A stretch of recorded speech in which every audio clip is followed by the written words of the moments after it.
Good morning. 早上好，好，你好，有多好？ Yes. 来这里2天了，适应。 Been here for 2 days. So just to the family.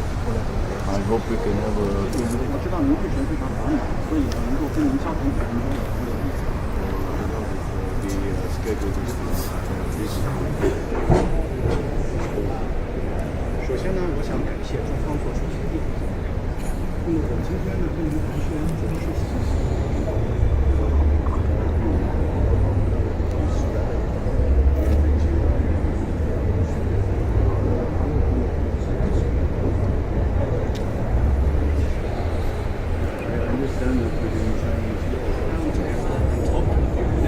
I appreciate your candor and straightforwardness.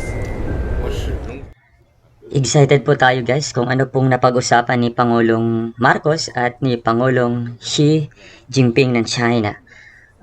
Probably naman siguro mayroong mga good news yan, lalong-lalo na sa usapin sa West Philippine Sea natin na ngayon medyo maselan yung issue kasi agresibo yung China at saka tayo naman iginigiit naman natin dahil sinasa ano natin yan, exclusive economic zone. So sana napag-usapan ng dalawang leader na ito para sa kapayapaan sa mundo, para sa ating bansa, dahil kung lalaban naman tayo kawawa tayo. Pero anyway, merong sinasabi nga ng iba, andyan naman ang US and US is a very close ally ng Pilipinas. Pero sana walang digmaan kasi everybody loses, no? Wala namang nananalo sa digmaan, puro utang yan sa kaluluwa natin sa mga mayayamang mga bansa.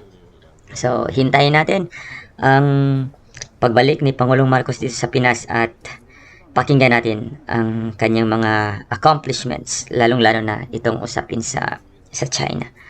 Magandang araw.